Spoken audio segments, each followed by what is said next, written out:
You've been told half the story. Not because pastors lied to you, but because the full weight of what happened on that cross has been softened into a phrase you have heard so many times, it stopped meaning anything. He died for our sins. True, but that is not the whole reason. There are 5 reasons Jesus really died, and reason 4 is the one almost no one preaches. Stay with me.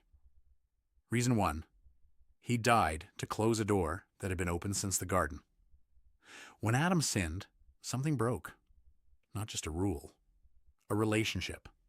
Sin created a gap between heaven and earth that no sacrifice of animals, no ritual, no good behavior could permanently close. Every lamb offered on every altar for 1,000 years was a temporary patch on a wound that needed a permanent cure. Hebrews 10:4 says, "It is impossible for the blood of bulls and goats to take away sins." The sacrifices were never the answer. They were pointing to the answer.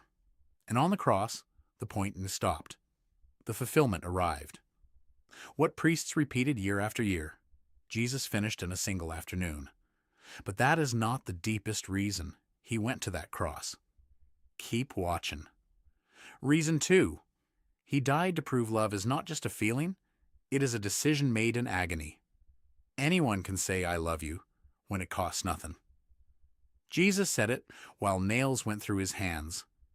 In the Garden of Gethsemane, he asked God to remove the cup. Sweat like drops of blood fell to the ground as he prayed. "Not my will, but yours be done."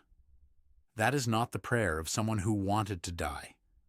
That is the prayer of someone who chose to anyway, fully aware of the cost, fully able to walk away, and fully unwilling to.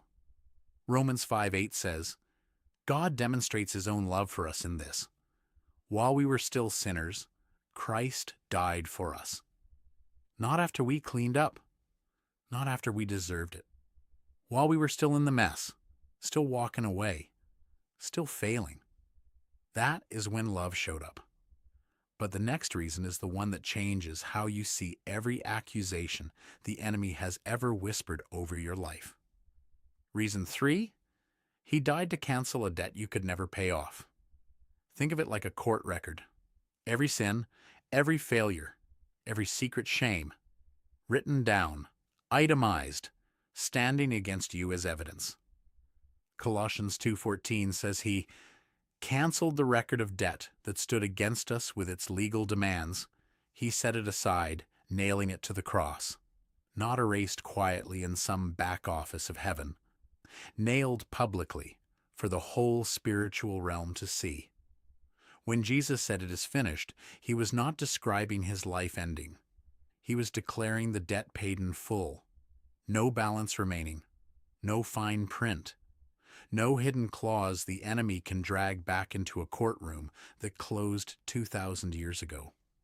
But reason 4 is the one nobody talks about. And once you understand it, you will never read the crucifixion the same way again. Reason 4, he died to defeat something bigger than sin. He died to defeat death itself. This was never just about forgiveness. It was about breaking a power that had ruled since Eden. Hebrews 2:14 says he shared in our humanity, so that by his death he might destroy him who holds the power of death. That is, the devil. The cross was not a defeat that God turned into a victory afterward. The cross was the victory itself, disguised as loss. Death thought it was swallowing Jesus. Instead, Jesus was swallowing death from the inside. Every grave since that Sunday morning is temporary. That is not poetry.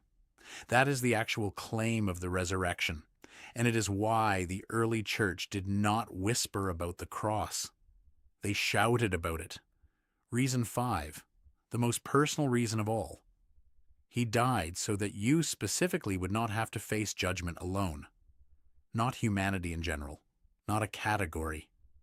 You, Isaiah 53:5 says, "He was pierced for our transgressions.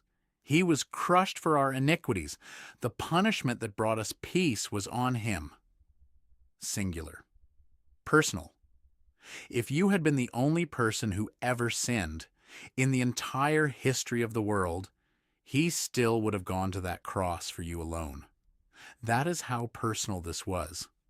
That is how far this love was willing to go for one's soul. So why did Jesus really die? Not to satisfy a religious requirement, not as a symbolic gesture for people to reenact on a wall or a necklace.